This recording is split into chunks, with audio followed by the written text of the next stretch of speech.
Assalamualaikum warahmatullahi wabarakatuh.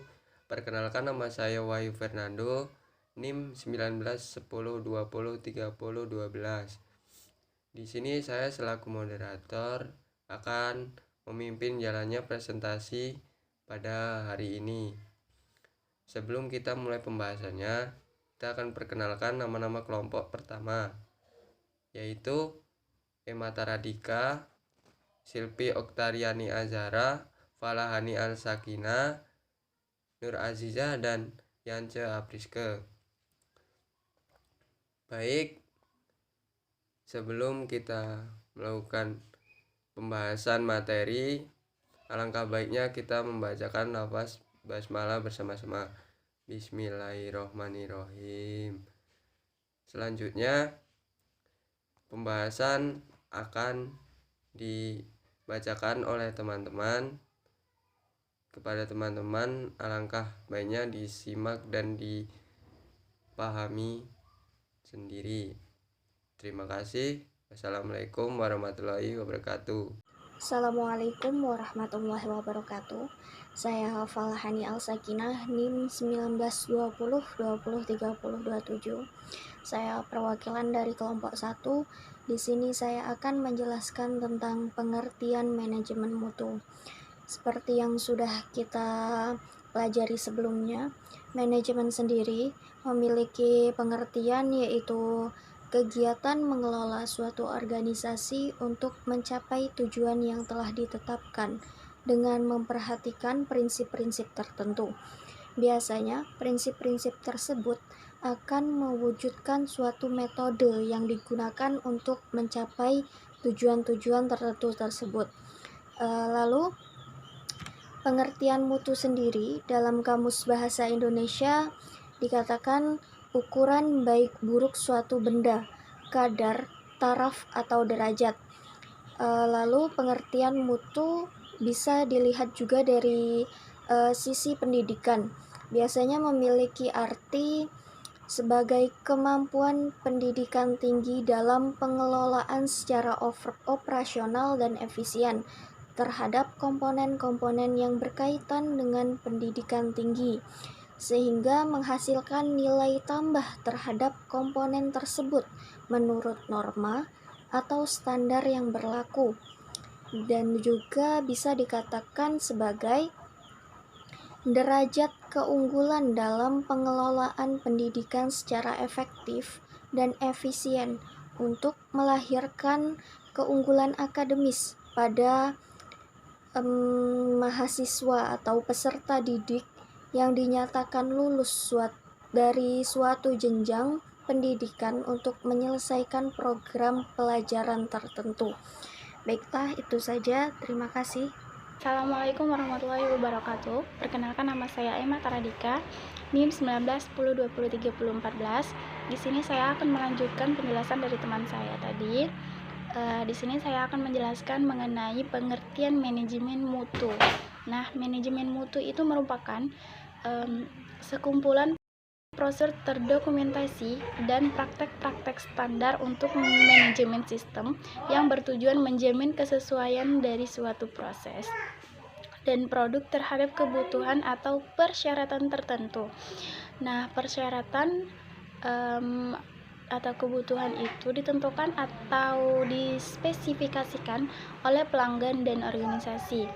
Sistem manajemen mutu mendefinisikan bagaimana organisasi menerapkan aspek-aspek manajemen mutu secara konsisten untuk memenuhi kebutuhan pelanggan dan pasar. Adapun menurut Ismail, manajemen mutu itu merupakan sebuah filsafat dan budaya organisasi yang menekankan kepada upaya menciptakan mutu yang konstan melalui setiap aspek dalam kegiatan organisasi. Di sini, organisasi itu manajemen mutu itu membutuhkan pemahaman mengenai sifat mutu dan sifat sistem mutu serta komitmen manajemen untuk bekerja dalam berbagai cara.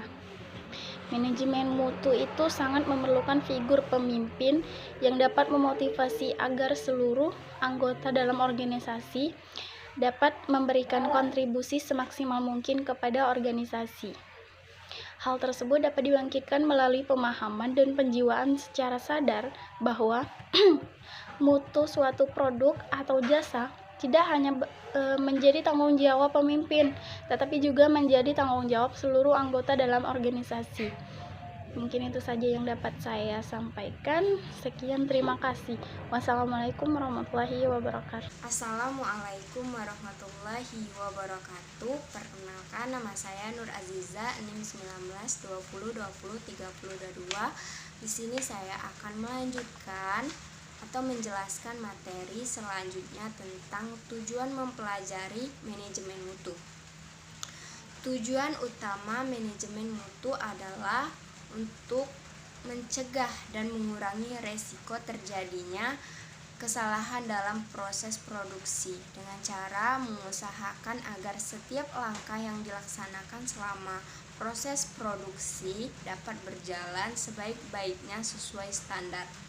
Dengan demikian, dalam manajemen mutu bukan sekedar berupaya agar produk yang dihasilkan memenuhi standar mutu, tetapi lebih difokuskan pada bagaimana proses produksi bisa terlaksana dengan baik sesuai dengan prosedur yang seharusnya dilakukan. Adapun manajemen mutu sendiri memiliki beberapa tujuan yang diharapkan dapat tercapai di dalam prosesnya, yaitu yang pertama, menetapkan visi dan standar kerja bagi para anggota suatu organisasi atau badan usaha. Yang kedua, membangun motivasi dan budaya kerja di dalam organisasi atau badan usaha. Yang ketiga, membantu meningkatkan kepercayaan terhadap produk yang dihasilkan perusahaan baik dari anggota maupun pelanggan atau klien. Angka 4, memberikan inovasi atau pengembangan lebih lanjut dari perusahaan atau organisasi itu sendiri. Sekian dari saya. Wassalamualaikum warahmatullahi wabarakatuh. C. Fungsi mempelajari manajemen mutu. Manajemen mutu adalah sebuah sistem manajemen untuk mengawasi semua kegiatan dan tugas dalam suatu organisasi untuk memastikan bahwa produk dan layanan yang ditawarkan serta sarana yang digunakan untuk mencapainya bersifat konsisten. Hal ini diperlukan untuk mencari dan mempertahankan tingkat mutu yang diinginkan dalam organisasi, termasuk di dalamnya penentuan kebijakan mutu, menciptakan dan menerapkan perencanaan dan jaminan kualitas, dan kontrol kualitas, serta peningkatan kualitas. Jadi, fokus sistem manajemen mutu tidak hanya pada produk dan kualitas layanan, tetapi juga pada cara untuk mencapainya sekaligus. Manajemen mutu total adalah teknik manajemen yang efisien, memerlukan keterlibatan penuh semua karyawan pada masa tingkat organisasi, sehingga mewakili budaya organisasi. Berikut penjelasan dari fungsi-fungsi manajemen mutu. Yang pertama, perencanaan atau planning. Perencanaan adalah proses kegiatan untuk menyajikan secara sistematis segala kegiatan yang akan dilaksanakan untuk mencapai tujuan tertentu. Perencanaan meliputi beberapa aspek, diantaranya yang akan dilakukan, siapa yang akan melakukan, kapan dilakukan, di mana akan dilakukan, bagaimana cara melakukannya, apa saja yang akan dibutuhkan agar tercapai tujuan yang maksimal. Menurut Rusian 1992, ada beberapa hal yang penting dalam manajemen pendidikan sebagai implementasi perencanaan, diantaranya A. Merinci tujuan dan menerangkan kepada setiap pegawai lembaga pendidikan. B. Menerangkan atau menjelaskan mengapa unit organisasi diadakan. C. Menentukan tugas dan fungsi, mengadakan pembagian dan pengelompokan tugas terhadap masing-masing personil. D. Memilih para staf, administrator, dan melakukan pengawasan. E. Merumuskan jadwal pelaksanaan, pembakuan hasil kerja, kinerja, pola pengisian staf, dan formulir laporan pengajuan. F. Menyiapkan anggaran dan mengamankan dana. Oleh karena itu, kegiatan perencanaan sebaiknya melibatkan setiap unsur lembaga pendidikan dalam rangka peningkatan mutu pendidikan. Assalamualaikum warahmatullahi wabarakatuh. Saya Silvi Oktariani Azhara, NIM 1910203013. Di sini saya akan melanjutkan materi dari Yance Apriske. Yang kedua, pengorganisasian atau organizing. Tujuan pengorganisasian adalah mencapai usaha terkoordinasi dengan wewenang dan menerapkan tugas dengan hubungan wewenang. Dalam organisasi yang baik, semua bagiannya bekerja dalam keselarasan, seakan-akan menjadi bagian dari keseluruhan yang baik tak terpisahkan. Ketiga, pergerakan actuating. Pergerakan berfungsi merealisasikan hasil pengorganisasian. Actuating merupakan usaha untuk mengarahkan atau menggerakkan tenaga kerja atau manpower dan memperdayagunakan fasilitas yang tersedia guna melaksanakan pekerjaan secara bersamaan. Yang keempat, pengawasan atau controlling. Pengawasan merupakan kegiatan untuk mengamati dan mengukur segala kegiatan, operasi, dan pencapaian hasil dengan membandingkan standar yang terlihat dalam rencana sebelumnya. Baiklah, terima kasih. Lebih dan kurang saya mohon maaf. Wassalamualaikum warahmatullahi wabarakatuh. Baiklah, itu tadi pembahasan dari teman-teman.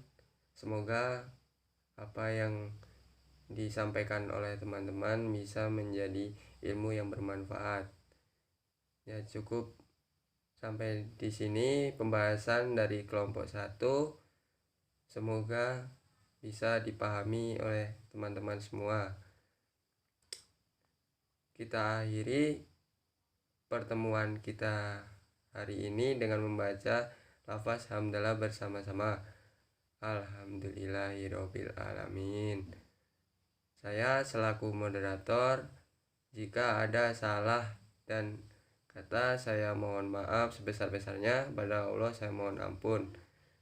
Saya akhiri, wabillahi taufik wal hidayah. Wassalamualaikum warahmatullahi wabarakatuh.